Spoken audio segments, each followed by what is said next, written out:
বাংলা টেলিভিশনে এবার আমি আপনাদেরকে দেখাবো এবং আগামী আধ ঘন্টা আপনাদের খুব ঠান্ডা মাথায় এবার আপনার সাথে থাকতে হবে।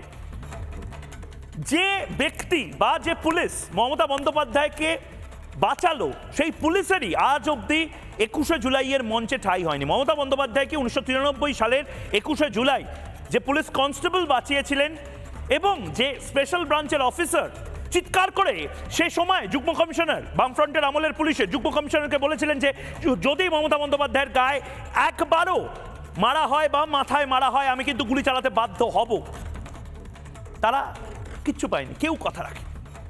মমতা বন্দ্যোপাধ্যায়ের এই 21শে জুলাই নিয়ে অনেক আবেগের কথা মমতা ব্যানার্জি বলেন, কিন্তু যিনি মমতা বন্দ্যোপাধ্যায়কে আজও বাঁচিয়ে রেখেছেন সেই পুলিশের কনস্টেবলটি, সে কোনোদিন 21শে জুলাইয়ের মঞ্চে স্থান পেল না। প্রথমবার আজকে মমতা বন্দ্যোপাধ্যায় যদি জবাব চায় বাংলা দেখে কাল যদি সিরাজুল সাহেবকে ডেকে নিয়ে যান 21শে জুলাইয়ের মঞ্চে এবং কিছু অভিনেতা অভিনেত্রীকে পেছনের দিকে নিয়ে গিয়ে এই শহীদ পরিবার বা 21শে জুলাইয়ে মমতা বন্দ্যোপাধ্যায়কে যারা প্রাণে বাঁচিয়েছিল তাদেরকে সামনের সারি দেন, আমিও খুশি হব এবং বাংলার মানুষও খুশি হবে। কিন্তু মমতা ব্যানার্জি কি করবেন? এই চ্যালেঞ্জকে তৃণমূল কংগ্রেস অ্যাকসেপ্ট করবে? দেখা যাক। সিরাজুল কে? বাংলা টেলিভিশনে প্রথমবার সিরাজুল তার হাহাকারের কথা রিপাবলিক বাংলার সামনে বললেন, কিন্তু তার আগে এই প্রতিবেদন। দীনেশ বাজপেয়ী এসে গাড়িতে করে নেমে অকথ্য একটা ভাষায় মানে বাজে একটা ভাষায় গালাগালি দিয়ে বলে মারো বেটিকে খতম করে দাও।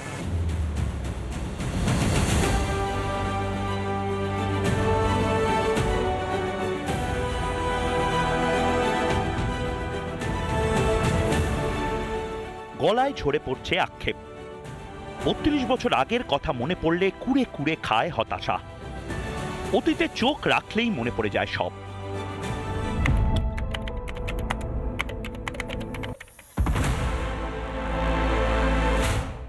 সচিত্র পরিচয়পত্রের মাধ্যমে ভোটের দাবিতে মমতার মহাকারণ অভিযান। 3 দশক আগে সেই আন্দোলনে রণক্ষেত্র হয়ে উঠেছিল কলকাতার প্রাণকেন্দ্র ধর্মতলা। রাস্তাতেই রক্তাক্ত অবস্থায় লুটিয়ে পড়েছিলেন তৎকালীন প্রদেশ যুব কংগ্রেস সভানেত্রী মমতা বন্দ্যোপাধ্যায়।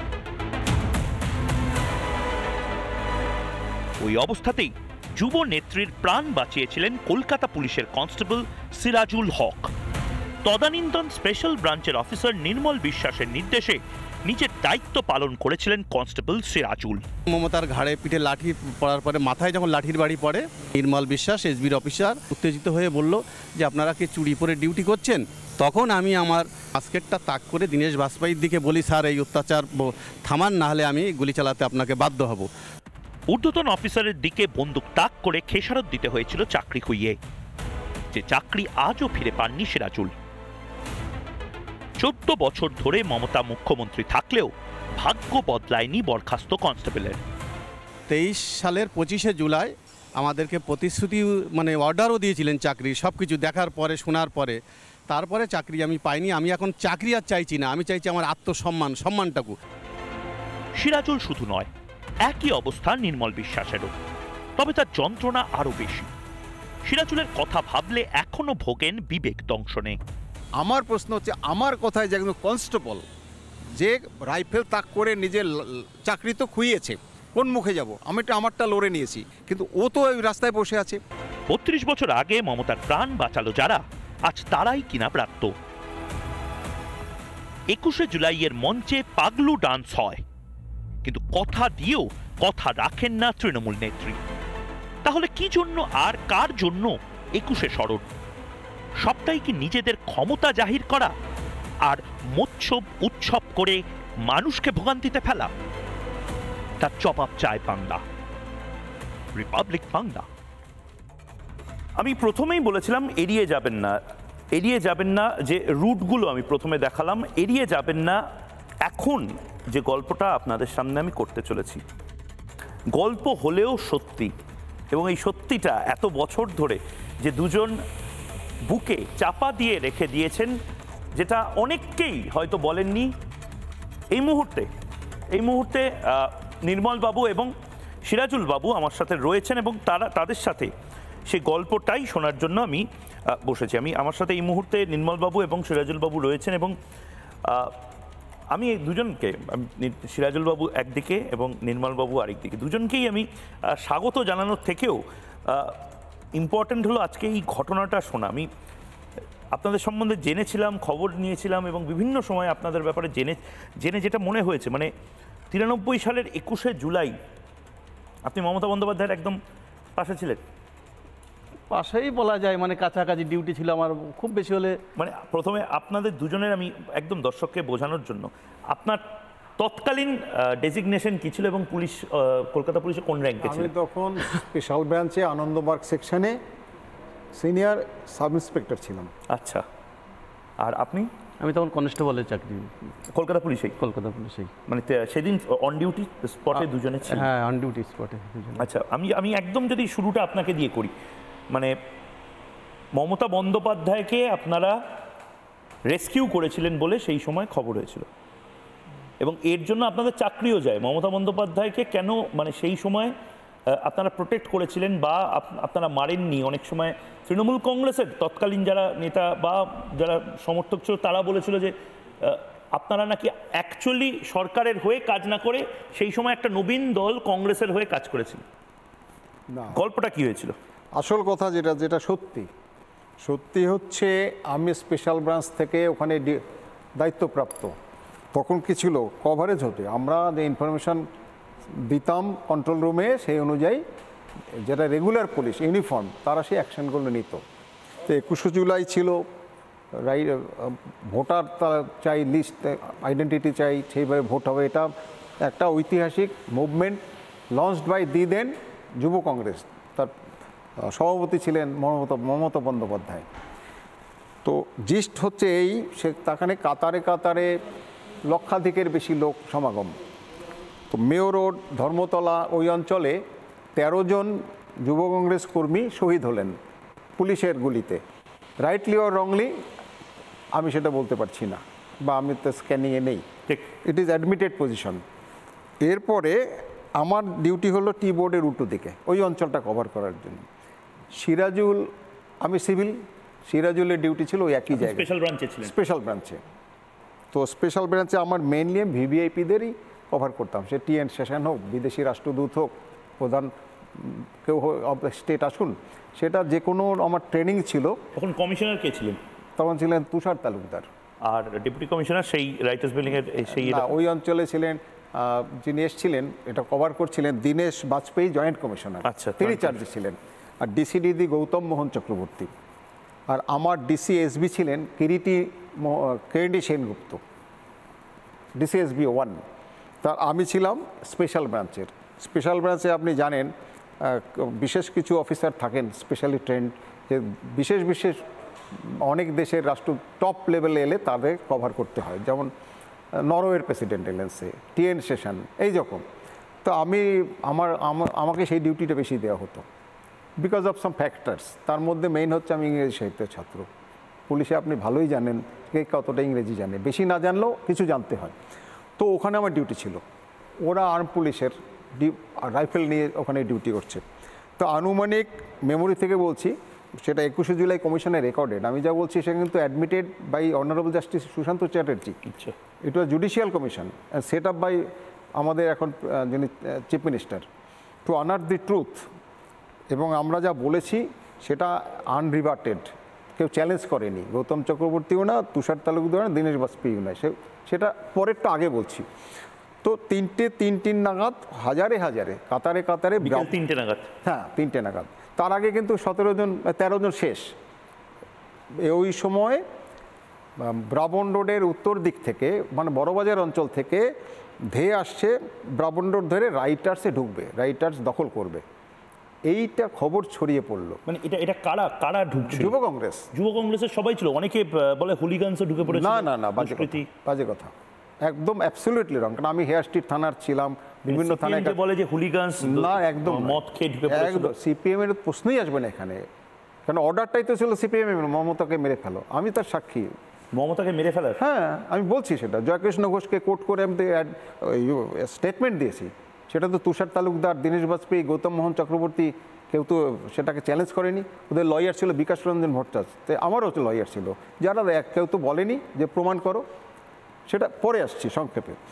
তো এবারে আস্তে আস্তে তখন সেই সময় এই খবর মমতা বন্দ্যোপাধ্যায়ের কানে যায়। তখন তো উনি যুব কংগ্রেসের সভানেত্রী, বিধ্বস্ত অবস্থায় তিনি এলেন উইথ সৌগত রায় আর অশোকা মণ্ডল। সোনালী গুহ সবসময় থাকতো, এই দিন অশোকা মণ্ডল এসে জাস্ট বসে পড়লেন। পুলিশের কনস্টেবলরা যে দাঁড়িয়ে যে ডিউটি করে ট্রাফিকের, ওই আইল্যান্ডে বসে পড়লেন মমতা বন্দ্যোপাধ্যায়।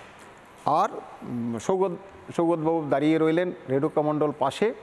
আর ওই জায়গায় ডিউটি ও প্রদীপ সরকার, আমি তো সিভিল উল্টো দিকে, টি বোর্ডের উল্টো দিকে।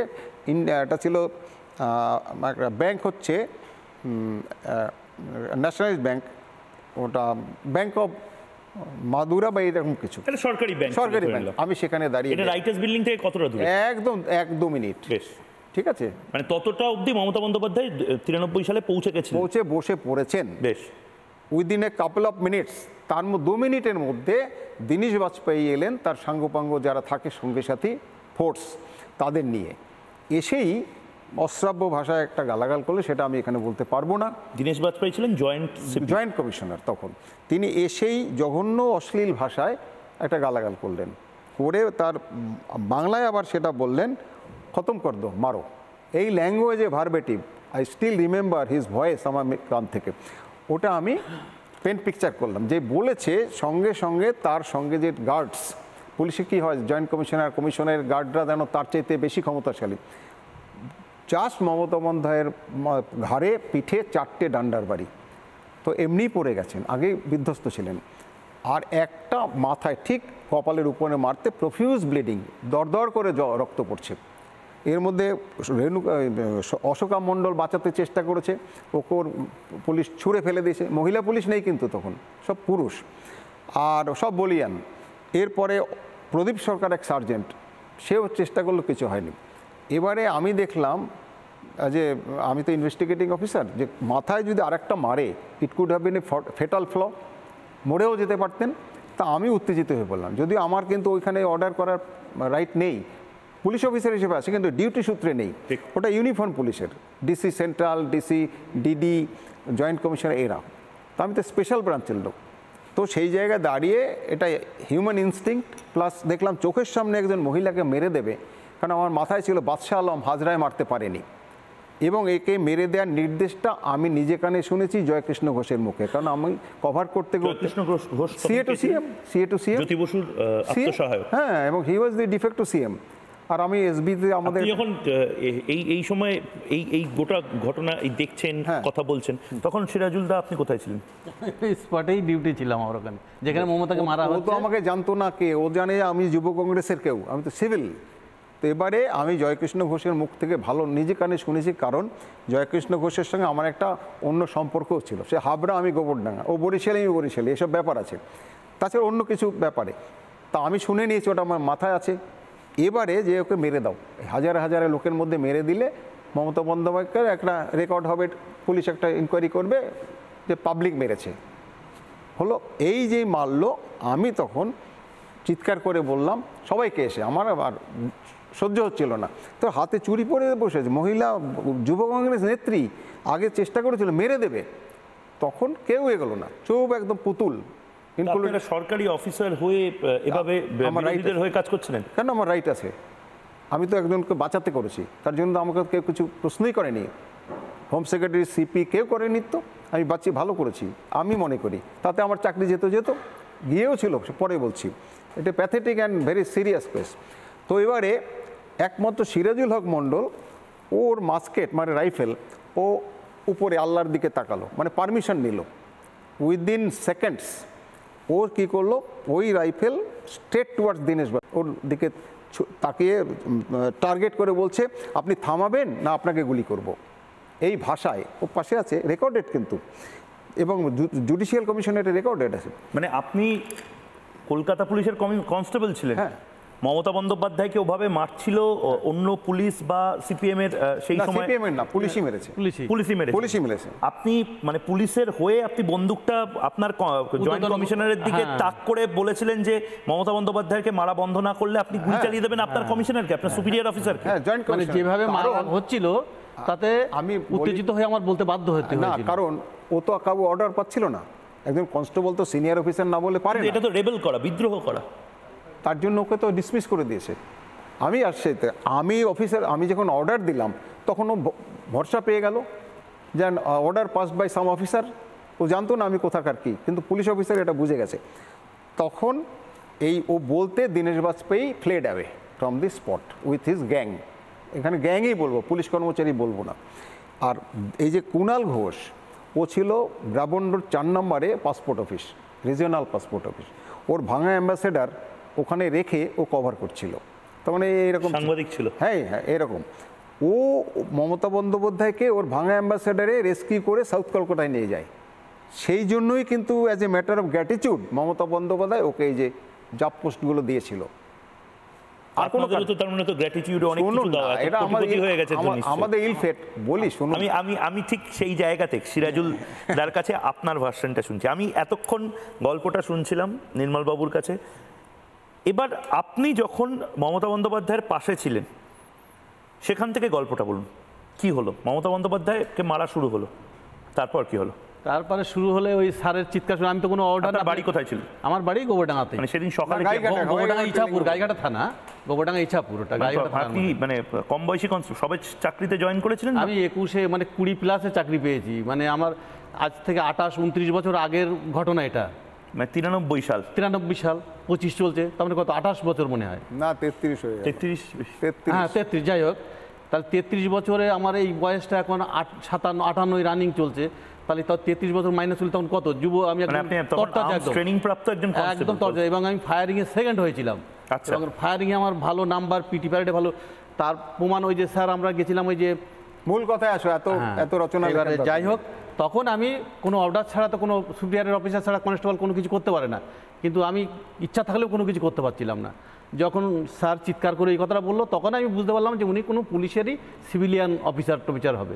তখন আমি আমার মাস্কেট বা ওই যেটা রাইফেল বলে এটাকেই তাক করে দীনেশ বাজপেয়ীর দিকে বললাম যে স্যার এই অত্যাচার যদি না থামান আমি আপনাকে গুলি চালাতে বাধ্য হব। তখন দেখলো যখন আমি মাস্কেট ওনার দিকে ডাইরেক্ট তাক করেছি তখন উনি দেখলো যে একটা কনস্টেবলের হাতে মাস্কেট রয়েছে। তখন যদি যে কোনো মুহূর্তে যদি টেকার দাবি দেয় তাহলে তো আমারও ভাবলীলা সঙ্গ হয়ে যেতে পারে মারার পরিবর্তে। তখন উনি রেখে উনি চলে যায় মমতাকে। না, কিন্তু এটা তো ডিরেকশন অফ ডিউটি, অর্থাৎ মানে আপনি তো একদম আপনারা দুজন যে কাজটা করেছিলেন এবং সেটা একটা আর্মড ডিসিপ্লিন ফোর্সে, তো এটাকে বিদ্রোহ, কার্যত বিদ্রোহ। এটা general exception to save A life. Motors she was a leader, অসুবিধা নেই। অন্যায়টা করছে তার প্রতিবাদ করেছে, আমিও তাই করেছি। আমরা অন্যায় করিনি। এইটা কি সেই সময় 93 সালের খবরের কাগজ, টিভি তো তখন সেরকম ছিল না, এটা কি উল্লেখ হয়েছিল? সেটা আমি ঠিক কত বলতে পারবো উল্লেখ হয়েছে কিনা, হয়েছে পরে আস্তে আস্তে চর্চিত হয়ে যখন কমিশন করলো। শেষ করি তাহলে আপনার সুবিধা। হ্যাঁ, তাহলে ওই স্যার কথা বুঝবে না। স্পেশাল ব্রাঞ্চের হচ্ছে প্রতিদিন ডেইলি নোট হয়, ডিএন, অল ইম্পর্টেন্ট ইভেন্টস যে কোনো থানাতে, সেটা স্পেশাল ব্রাঞ্চ নোট করে সিপির মাধ্যমে home secretary, chief secretary, CM. তা এটা মারাত্মক ঘটনা। আমি পেন পিকচার করেছিলাম, তার মধ্যে টোটাল ঘটনা যে ইল্লিগাল ফায়ারিং এই সেই মাথা, সেটা তুষার তালুকদার আমার ডিসিকে কিরিটি সেনগুপ্তকে বললেন এটাকে ডিলিট করে দিতে। ওই ডেটে দেখবেন এসবিতে ওই ডেটের কোনো ডিএন নেই, কারণ তুষার তালুকদার পুরোপুরি বামপন্থী এসএফআই করা ছেলে, আর কিরিটিবাবু ঘটনাচক্রে কংগ্রেস মাইন্ডের লোক। দুজন, উনি প্রমোটি আইপিএস, উনি ডাইরেক্ট আইপিএস, দুজনের মধ্যে একটা ইন্টারনাল ফিউড ছিল। এটা আইনের কথা। উনি চেঞ্জ করতে বললেন, যে অফিসার বলে, কিরিটিবাবু বললেন যে অফিসার রিপোর্টটা লিখেছে তিনি তার সাবজেক্টিভ স্যাটিসফ্যাকশনে লিখেছেন, ওনাকে বললে এটা চেঞ্জ আর হবে না। কিন্তু কিরিটিবাবুকে সিপি শোকজ করলেন, আমাকে কিরিটিবাবু 100 টাকা রিওয়ার্ড দিলেন, আর ওই রিপোর্টটা আর পাবলিশ হলো না। তারপরে কি হলো আমি এবারে বলি। এরপরে আমি শুধু জানতে চাই যে দুজন এই মুহূর্তে বসে রয়েছে, আমার ধারণা তারা মানে সোনা হীরা মমতা বন্দ্যোপাধ্যায়ের জান বাঁচিয়েছেন, প্রাণ বাঁচিয়েছেন এই দুজন বলে সেই সময় গোটা বাংলায় আমার তো মনে হয়, মানে আমার যদি কেউ প্রাণ পেপার এসছে, সব পেপার, তাহলে তো আপনাদের নিশ্চয়ই নতুন করে আপনারা 21 জুলাইয়ের মঞ্চে সামনের দিকে ছিলেন? না, ডাকেইনি কোনোদিন। 21 জুলাইয়ের মঞ্চে এত যে তারকা স্টার, না কোনোদিন অভিনেতা অভিনেত্রী পাগলু ডান্স হয়, আমরা তো রবাহুত যেতে পারি না, আমাদের আত্মসম্মান বোধটা একটু আগে চলে, সেই জন্য ডাকেন না, সেই জন্য তো এসছি আপনার কাছে। তারপরে কি হয়েছিল এবারে বলি। এবারে ওকে ছুতো নাতাতে পুলিশ ডিসমিস করে দিল, দেরিতে এসে বামফ্রন্ট সরকার। বামফ্রন্ট সব এর আর আমার বিরুদ্ধে ভিজিলেন্স ইনকোয়ারি চালু করলো, ডিসপ্রপোর্শনেট প্রপার্টি, ডিসিপ্লিনারি প্রসিডিং এবং এফআইআর করলো হাবড়া থানায়। আমার 21টা গাড়ি গেছে বাড়িতে, মামা বাড়ি, কাকা বাড়ি, পিসে বাড়ি, থানা রেড, কিচ্ছু পাইনি, আছে হোয়াইট। এবং আলটিমেট কথা হচ্ছে সেটা সব quashed by the high court and supreme court. এবারে আলটিমেট আমার যারা মামলাগুলো আছেন তার মধ্যে 2-3 জনের নাম বলছি: সিদ্ধার্থ শঙ্কর রায়, দীপঙ্কর গুপ্ত, অরুণ প্রকাশ চ্যাটার্জি, শক্তিনাথ মুখার্জি, অজিত পাজা, দীপঙ্কর দত্ত 101 টাকা, কল্যাণ জয়মাল্য বাক্সি 101 টাকা, শেখর বাসু, এই কিশোর দত্ত আমার অ্যাডভোকেট টাকা 101 টাকা, বাদ নেই বিকাশ ভট্টাচার্য, কল্যাণ ব্যানার্জি, এরা আমার মামলা লড়েছেন। না, মামলা লড়ার কি বিষয়? এত বড় নেত্রী মমতা বন্দ্যোপাধ্যায়, না তিনি আপনাদের সাথে দেখা করেননি? উনি কোথায় দাঁড়ান? হ্যাঁ, দেখা তো হতো। কবে দেখা হয়েছে? ওনার বাড়িতে আমি প্রায় যেতাম, আমি তাপস রায়, নীলমল মাঝি আড্ডা মারতাম। 21শে জুলাইয়ের এই ঘটনা, সেই 21শে জুলাইকে উনি তখন যিনি মমতা বন্দ্যোপাধ্যায়ের প্রাণ বাঁচালেন, তিনি স্টেজে থাকবেন না? না, উনি তো পাওয়ারে নেই, হ্যাঁ ডাকেননি, সেই that is the pains. And আমাদের তার প্রতি বক্তব্য যেটা বলি, আমি মোটামুটি সপ্তাহে 3 দিনের ভিজিটার ছিলাম কালীঘাটে। তাপস আমার ঘনিষ্ঠ বন্ধু, নির্মল মাঝি, আমরা আড্ডা মারতাম। দিদি মোটা চিরুনিতে চুল আঁচড়াতেন, ওই চানাচুর মুড়ি খেতাম। তো যখন আমার মামলা হতে হতে হাইকোর্টের ডিভিশন বেঞ্চের অর্ডার ভায়োলেট করলেন পুলিশ কমিশনার, কন্টেম্প্ট হলো। অনারেবল জাস্টিস রুমা পাল, এস.এন. ভট্টাচার্য পুলিশ কমিশনারকে 14 দিন সেন্টেন্স দিলেন, জেল, মানলো না। এসএলপিতে ওটা স্ট্যান্ড করলো, স্টেট হেরে গেল। তখন সিদ্ধার্থবাবু একটা কথা বললেন আমাকে বেরিয়েই, যে তুমি হাওড়া থেকে নামবে, তোমাকে রানওভার করে মেরে দিতে পারে, সুতরাং পুলিশ কমিশনার যদি 14 দিন জেল খাটে তুমি বাঁচবে না। আমি স্যার কী করবো? বললেন চলো। আবার কোর্টে গিয়ে বললেন এস.এস. কাদ্রি, নানাবতী, বললেন একটু। মমতা বন্দ্যোপাধ্যায় হেল্প করেছিলেন কেন? মানসিকভাবে করেছেন, সবসময় করেছেন, করেননি তা না, সবসময় বলছি। তারপরে এই আলটিমেটলি সিদ্ধার্থবাবু কোর্টকে বললেন যে আমার অফিসার কাজ করবে পুলিশ কমিশনারের নীতি, তা ওকে তো নানাভাবে হেনস্থা করবে। ওর সেন্টেন্স মানে ইমপ্রিজনমেন্টটা বাদ দিয়ে অন্য কিছু, তখন 2000 আমাকে সেন্টেন্স মানিয়ে দিয়েছে পুলিশ কমিশনার, দণ্ডাদেশ, সেটা নট ফাইন। এটা কি বামফ্রন্টের সময়? হ্যাঁ, বা সব বাম। কিন্তু আমি তারপরে এবারে বলছি, সংক্ষেপে চলে আসছি, আপনি বিচক্ষণ লোক বুঝবেন। এরপরে 99 সালে যখন কন্টেম্পটে এই অর্ডারটা হলো, ওই দিন আমি আনন্দে আনন্দে দিদি বাড়ি গেলাম। তখন আপনারা মানে নির্বাসিত, আপনাদের চাকরি কেড়ে নিয়েছে? না, আমি তখন সাসপেন্ডেড, ডিসমিস। তারপরে উনি তখন, ও তো আগেই চলে গেল, অনেক আগে। উনি ভুলটা করেছিলেন বোধহয়, পুলিশ কমিশনারের দিকে বন্দুক তাক করে, ওটার জন্য মমতা বন্দ্যোপাধ্যায়কে বাঁচিয়ে। ওই গ্রাউন্ডে, হ্যাঁ ভুল, ওই গ্রাউন্ডে করেনি, কিন্তু ওকে দেরি করে এসছো, চুতোনাতা। আপনি কি 21শে জুলাইয়ের মঞ্চে আপনি? না, ডাকেনি। না, 21শে জুলাইয়ের স্টেজে আপনি থাকেননি কোনোদিন? না, ডাকেইনি তো। মমতা ব্যানার্জি মানে পুলিশ, মানে যিনি এখন মুখ্যমন্ত্রী, সেই মমতা বন্দ্যোপাধ্যায়কেই প্রাণে বাঁচিয়েছিলেন। উনি স্বীকারও করেছেন যে পুলিশ মেরেছে, পুলিশই বাঁচিয়েছে আমাকে। তারপরে আমাদের না, চিফ সেক্রেটারি, হোম সেক্রেটারি তো নিজেই বললেন যে এরা দুজন আমার প্রাণে বাঁচিয়েছে, নবান্নে বসে, ছবি আছে দেখবেন। তাতে বলছে ওকে রিইনস্টেট করো উইথ অল বেনিফিটস। প্রয়োজনে তখন গোপালিকাজি বলছেন যে আমি ফাইল দেখব, তখন ধাতানি, কেন ফাইল দেখবে? ওর ফাইলকে ঠিক রেখেছে, পুলিশের নানা রকম কালি আছে, লাগলে আমি ক্যাবিনেট করে নেব, ওর তো আরও চাকরি আছে। আবার আমাকে বলছে ওএসডি, আমি দিদি আমার পাওনা দাওনা আছে, কারণ আমি তার ওএসডি গিরি করবো না, আমি সত্যি পাওনা আছে অনেক টাকা, আমি ডিম জয়েন্ট কমিশনার হব, তো সেটা এখনও ক্যাবিনেট ডিসিশন করে ইউপিএসসিতে পাঠালে পাবো। তো আমি রিটায়ার করেছি। আপনি এখনো স্বপ্ন দেখেন আপনি ডিম করে না, সুপ্রিম কোর্টে অর্ডার আছে, করে নেবো। এটা একমাত্র এটা কিন্তু মানে করে নেবো। এটা বলিউডের কোনো সিনেমা হতে পারে। আপনি এত বছর লড়ে যাচ্ছেন, আপনি ডিম পুলিশ কমিশনার, যদি আপনি কোনোদিন কেস জেতেন এবং মমতা বন্দ্যোপাধ্যায় জয়েন্ট কমিশনার, ডিম জয়েন্ট কমিশনার, সেটাই যুগ্ম কমিশনার হিসেবে যদি কোনোদিন আপনি আপনার সম্মান পান, কিন্তু সত্যি কি সম্মান পেলেন 21শে জুলাইয়ের মঞ্চে? কোনোদিন আপনাকে ডাকা হয়েছে বা গোটা বাংলার সামনে ঘোষণা করা হয়েছে আজকে, যে যাদেরকে বলা হয় যে এই দেখো এ এত এত ভালো? অনুব্রত মণ্ডল স্টেজে ছিল, ওইখানে পার্থ চ্যাটার্জি স্টেজে ছিল। ওইটাই তো misery, and that's all the fall down. না, আমার বুকে কিছু লাগে না, খারাপ লাগে না, আমি রিয়েলিস্টিক লোক, সুতরাং ওটা নয়। আমার ব্রাঞ্চে কাজ করে তো রিয়েলিস্টিক হবে। আমি এই কারণে আবেগে মমতা ব্যানার্জিকে বাঁচাতে গেছিলেন কেন? না, বাঁচাতে আমার ডিউটি ছিল, আর তাকে ভালোবাসতাম। 85 থেকে তাকে চিনি। আমার ক্লাব ওপেন করেছে 89-এ গোবরডাঙ্গা পিকোলা ক্লাব স্টেশনের উপরে। আমি তাকে 85 থেকে চিনি। অনবদ্য মহিলা, অনবদ্য তার মন ছিল। এই মুহূর্তে অনেকে অনেক কথা বলেন, আমি সেটা ওই ডিসপিউটে যাই না। আমার প্রশ্ন একটাই, তাহলে আমি নিলাম চাকরি, একটা কথা রেখেছেন যে আমি তোকে এরা দেবে না, ওই 99-এর কথা। আমি বললাম তুমি পাওয়ারে এসে দেবে তো? She kept her word. পাওয়ারে এসে 27শে মে প্রথম আমার পুলিশ ফাইলে সাইনটা করে। বেশ, আমার ফাইল নিয়ে গিয়েছিল অশোক দেব, আমার বউকে দিয়ে একটা অ্যাপিল, কারণ এসএলপি যতবার করি গভর্নমেন্ট আবার হেরে গিয়ে আবার তারপরে কি হলো? এবারে মলয় ঘটক গেল, অর্ডার করে দিলেন এসএলপি উইথড্র করো। কেন? আগের গভর্নমেন্টের এসএলপি, এই গভর্নমেন্ট আমরা মানছি না, ওটা অন্যায় করেছে। মমতা বন্দ্যোপাধ্যায় তো বলেছে। হ্যাঁ বলেছে তো, তখন মলয় ঘটকের প্রবলেম কি হলো? না না না, মলয় ঘটককে বললো উইথড্র করে না, রিকল করো আগের গভর্নমেন্টের এসএলপি। নতুন গভর্নমেন্ট এসে গেল, কিন্তু এসে মমতা বন্দ্যোপাধ্যায় প্রথম যে পুলিশ ফাইলে সাইন করে সেটা আমার ফাইলে। তারপর কি হলো? এবং পরপর ডেপুটি কমিশনার হয়ে গেলাম, ঠিক আছে। আর ভ্যালু ডেটে কোন কোন ডেটে হবে এখনও ফিক্সে, ওটা নিয়ে আমার প্রশ্ন নেই। Joint commissioner as per supreme court order করে নেবো, আমার তাতেও প্রশ্ন নেই। আমি তো বেঁচে আছি, লড়ে নিয়েছি, কিন্তু এ আর লড়তে পারলো না। এরপরে কি হচ্ছে যে এই যে ঘটনা প্রবাহ গেল, ওখানকার রং অনেকটা বদলে গেল। আমি যাদের সঙ্গে ভালোবাসা রাখতাম, পঙ্কজ ব্যানার্জি নেই, আইএএস সেই তৃণমূল আর নেই, সব বদলে গেছে। ওপেন কথা। আমার বন্ধু তাপস রায় ছেড়ে গেল সুদীপ ব্যানার্জির জন্য, কারণ যাই হোক he is a very pure boy, ভালো চাও, ঘনিষ্ঠ বন্ধু। নির্মল বাজি is not that sort of boy, যার জন্য সম্পর্ক রাখি না।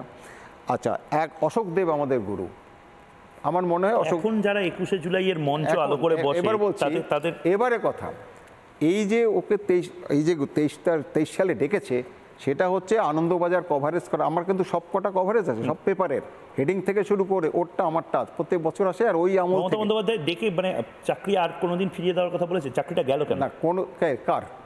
তারপরে আমি তো লড়ে নিয়েছি, ওই জন্য ভিজিলেন্স করেছিল আগের গভর্নমেন্ট। মমতা তো আমার চাকরি নেননি, আগের গভর্নমেন্ট ভিজিলেন্স এফআইআর, দুবার এফআইআর, একটা হেয়ার। আপনি আর কোনোদিন চাকরিটাই পেলেন না? ও চেষ্টা করেছে, পাইনি। আমি চেষ্টা করেছি কিন্তু কোর্টে লড়তে পারিনি। আমার মমতা দিদির কাছে যেতেন, দিদিকে বলো। দিদি তো 23 সালে ডেকেছিল আমাদের। ওরই সংখ্যালঘু একজন অফিসার। আমি তো সংখ্যালঘু সম্প্রদায়, দিদি তো সংখ্যালঘুদের জন্যই করছে নাকি শুনতে। 2023 দেখিনি চোখি এখনো। না, 23-এ কি হলো? না, 23 সালে আমাদেরকে দুজনকে ডাকলো না, কেন ডাকলো সেটা বলো।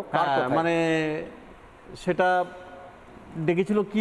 না না, এমপি সামিরুল, হ্যাঁ, নবনির্বাচিত এমপি সামিরুল ইসলামের মাধ্যম দিয়ে উনি এই খবরটা যায়, পাবলিসিটি হতো কাগজের, প্রতি 21শে জুলাই আসলে এরকম পাবলিসিটি হয়, সেটা দেখে সামিরুল ইসলাম যাই হোক দিদিকে হয়তো বলেছেন, হয়তো না বলেছেন তো বটেই। বলার পরে দিদি দেখি আমি বাড়ি বসে আছি, বিকালে 4টে 4:30 দিকে, মা আমি ভাই বসে আছি। আমার তো ঘর বাড়ির অবস্থা নিশ্চয়ই টিভিতে দেখেছেন। বসে আছি, হঠাৎ দেখি যে একটা কল আসলো। ফার্স্টে সামিরুল ইসলাম বলছে, আমি নবনির্বাচিত সামিরুল ইসলাম বলছি। আমি বললাম হ্যাঁ বলুন। বলছে আপনি কি অমুক? আমি বললাম যে হ্যাঁ আমি সিরাজুল হক মণ্ডল বলছি। তা বলছে দিদি হয়তো আপনার সঙ্গে একটু কথা বলবে। আমি বলছি হ্যাঁ বলবো। তার কিছু সময় পরে কনফারেন্সে নিল, মানে টেলিফোনে নেওয়ার পরে বলার পরে টুকটাক অনেক কথাই হওয়ার পরে তা বললো যে তুমি কি অন্য কোনো চাকরি করতে চাও? আমি বললাম স্যার দিদি অন্য কোনো চাকরি বলতে? বললো 10-15 হাজারের মতো চাকরি আপাতত একটা করতে পারো। তোমার বয়স কত চলছে ফার্স্টে? আমি বললাম যে তখন 23 সালে মনে হয় কত, ওই 55 বা 56 করে এরকম হবে। তা আমি বললাম এরকম এজ চলছে। তা বললো এই বয়সে তো আর অন্য চাকরি পাবে না, তা আমি আমার চিফ মিনিস্টারের যে কোটায় চাকরি আছে সেই চাকরি আমি একটা দিতে পারি তোমাকে। তা আমি বললাম তার মাইনে টাইনে কেমন কি? বললো যে এই 10-15 হাজার, 1-1.5 বছর পরে 20 হাজার হবে। তাই আমি বললাম তার আমার বেনিফিট কী হবে দিদি? বললো বেনিফিট বলতে পেনশন থাকবে। আমি বললাম পেনশন কত পাবো আমি বৃদ্ধ বয়সে? কিন্তু আমি তো আপনার জন্য আমার চাকরি চলে গেছে, আপনার বাঁচানোর জন্য। তাহলে আমার পাওনা চাকরিটুকু আপনি ফিরিয়ে দিচ্ছেন না আপনি চিফ মিনিস্টার হওয়ার পরে। সব পারবেন? হ্যাঁ, আপনি পুলিশ মন্ত্রী, চিফ মিনিস্টার পশ্চিমবাংলার। তাহলে আপনি আমার চাকরিটা আমি চাইছি, আমি তো নতুন করে চাকরি চাইছি না। আমার চাকরি থেকে রানিং বরখাস্ত করা হয়েছে আপনার বাঁচানোর জন্য। আপনার চাকরিটা, আমার চাকরিটা আপনি আমাকেই দেবেন। তা বললো তাই তো, ওইভাবে তো কি করা যাবে ঠিক বলতে পারছি না। তা ঠিক আছে তাহলে তুমি দেখা করো। না হ্যাঁ 25 না, 1 মিনিট, তার মধ্যে একটু ভুল হয়ে গেছে আমার। বললো যে তা নাহলে 5 লাখ টাকা নিয়ে তুমি কোনো ব্যবসা করতে পারবে? আমি কি ওই আপনার জীবন বাঁচানোর মূল্য কি আমার 5 লাখ টাকাটাই কি বড়? আমি আপনার সঙ্গে মিট করে সিদ্ধান্ত ওই দিনে নেব। আমি এবং আমার যে সিনিয়র অফিসার যার অর্ডারে আপনাকে আমি বাঁচিয়েছিলাম, আমরা দুজনেই যাব। যদি ডাকতে হয় দুজনকে ডাকবেন, নাহলে আমাকে একা ডেকে আমি একা যাব না। বললো হ্যাঁ আমি দুজনকেই ইনভাইট করছি, দুজনেই আসবে। ফার্স্টে কালীঘাটের বাড়িতে ডেকেছিল, কালীঘাটের বাড়িতে ডাকার পরে যাই হোক পরের দিন আবার এটা কথা হচ্ছে 23 সালের 18 তারিখে, 18ই জুলাই, 21শে জুলাইয়ের আগে। কিন্তু তখনও বললো না যে মঞ্চে তোমার দুজন আসো, কিন্তু বললো না। যাই হোক আমি সেটার কোনো কিছু মনে করিনি। আপনারা জাননি না, মঞ্চে ডাকিনি তো। কথা হচ্ছে 2023-এর 18ই জুলাই আর 21শে জুলাই মানে শহীদ স্মরণের মঞ্চ হবে। তারপরে বলল যে আপনি কালীঘাটের বাড়িতে আসুন 24 তারিখে মনে হয়। তারপর ওই দিনটা আবার পাল্টি করে বলল না 25 তারিখে, 23 সালের মানে 25 তারিখে 25শে জুলাই আপনি নবান্নে আসুন। আমার 21শে জুলাই ঝামেলাটা মিটে যাক, ঠিক আছে নবান্নে গেছি। এটা তো তারিখ পে তারিখ হয়েছে। হ্যাঁ মানে আমি চাকরি প্রার্থীদের চাকরিহারাদের ক্ষেত্রে শুনি তারিখ পে তারিখ। এই ঘটনা কম পুলিশদের সাথেও এটা হয়েছে, এটা আমি প্রথম মানে সত্যি এই ঘটনাটা তো উন্মোচন হয় না, যার ফলে কেউ জানতে পারে না। ওটা বাংলা আজকে দেখছে, লাইভ দেখছে। এইবারে ঘটনা। আচ্ছা আপনি কি মনে করেন যে 2025-এ কালকে আপনার বাড়িতে কোনো এসবির অফিসার বা তৃণমূলের কেউ গিয়ে আপনাদেরকে একদম প্রথমের সারিতে বসাবে? সেটা তো আমি এখন সম্মান চাইছি, আমি চাকরি চাইছি না। আর চাকরি তো প্রতিশ্রুতি দিয়ে যখন পাইনি আমি চাকরি চাই না। আমি মমতা বন্দ্যোপাধ্যায়কে বাঁচানোর সম্মান, সম্মানটুকু চাইছি। আমার এখন সম্মান, উনি কথা দিয়েছিল সংখ্যালঘু সম্প্রদায়ের লোক হয়ে হিসাবে আমি, কিন্তু আমার সেই সম্মানটুকু আমি তো সেই এটা পাইনি ওনার থেকে। উনি অর্ডার দেওয়ার পরেও আমার চাকরিটা ফেরত পাইনি, 2 বছর হতে যাচ্ছে। আমি এখন চাকরি চাইছি না। এখন যদি মমতা বন্দ্যোপাধ্যায় জবাব চায় বাংলাটা শোনেন, আপনি যদি ক্যামেরায় মমতা বন্দ্যোপাধ্যায়কে বলেন যে আপনি কি বলতে চান গোটা বাংলার মানুষকে, যদি একবার বলেন।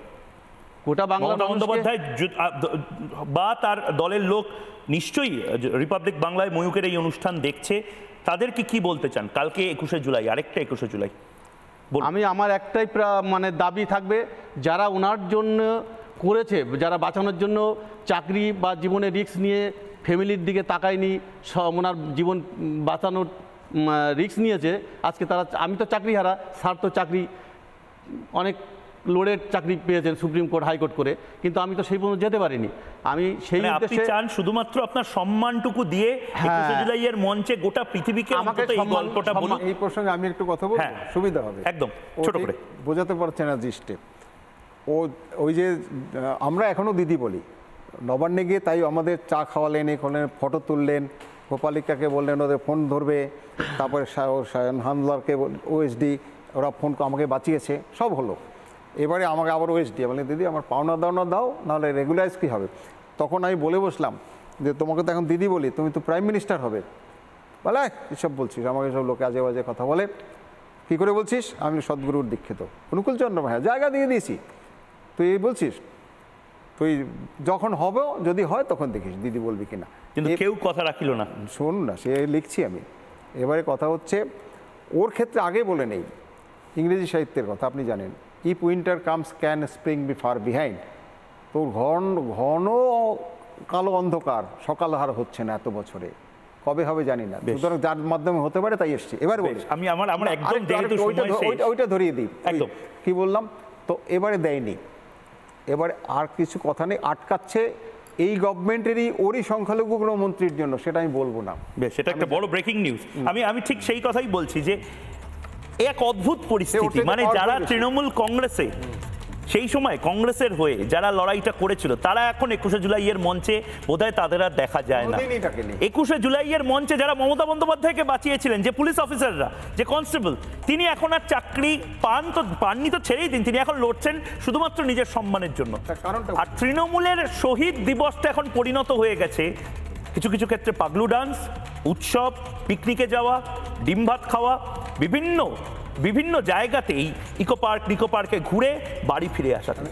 একটু কথা বলবো, আমার একেবারে সময় যেহেতু শেষ, বাংলার মানুষ দেখছেন, এর পরিবর্তনটা কবে? আর সত্যি কি যারা সত্যি 21শে জুলাইয়ের জন্য লড়েছিলেন তাদেরকে মমতা বন্দ্যোপাধ্যায় ভুলে গেছেন? একটা ছোট্ট বিরতি নেব, বিরতির পর ফিরে আসছি সঙ্গে। নানা ধরনের কন্টেন্ট দেখার জন্য লাইক করুন, শেয়ার করুন আমাদের ফেসবুক পেজ, সাবস্ক্রাইব করুন আমাদের ইউটিউব চ্যানেল। পাশাপাশি অন্যান্য ব্রেকিং নিউজের জন্য অবশ্যই চোখ রাখুন রিপাবলিক বাংলায়।